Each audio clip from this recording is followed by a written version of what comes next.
एक दिन एक जंगल में बहुत सारे जानवर जंगल के दूसरी तरफ पानी की तलाश में जाते हैं, क्योंकि वहाँ जो नदी होती है वो जानवर जब भी पानी पीने के लिए जाते हैं तो उनको नदी में कोई चीज नदी के अंदर खींच लेती है। एक दिन उस जंगल में एक हरण आया। वो सब जानवरों से जंगल के बारे में पूछता है। उसकी दोस्ती एक खरगोश से हो जाती है। खरगोश उसको सारी बातें बताता है। हरण एक दिन अकेला शाम के बाद उस नदी में पानी पीने जाता है।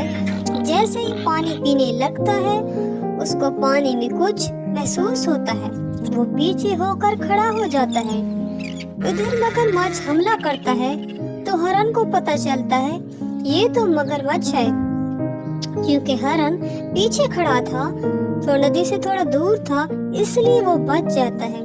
वो वहाँ से भागकर दूसरे जानवरों के पास जाता है, उनको सब बताता है। खरगोश कहता है, हरण, मैं तुम्हें बताना भूल गया, शाम के बाद इस नदी की तरफ नहीं जाते। अगर कोई जाता है तो वापस नहीं आता।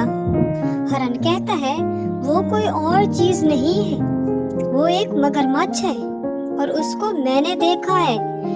फिर सब जानवर उस नदी की तरफ जाते हैं, मगर मगरमच्छ उनको देखकर नदी में छुप जाता है, लेकिन उसकी पीठ नजर आ रही होती है।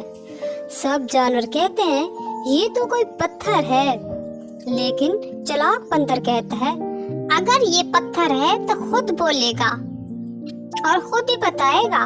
इतने में मगरमच्छ बोलता है, हाँ मैं पत्थर हूँ। बंदर कहता है, अरे बेवकूफ, तुम्हें नहीं पता, पत्थर तो बोलते ही नहीं है। फिर सब जानवरों को यकीन हो जाता है कि ये मगरमच्छ है। वो सब मगरमच्छ के साथ लड़ाई करते हैं और उसको भागने पर मजबूर कर देते हैं। इस तरह सब जानवरों की जान उस मगरमच्छ से हमेशा हमेशा के लिए छूट जाती है और सब खुशी खुशी रहना शुरू कर देते हैं।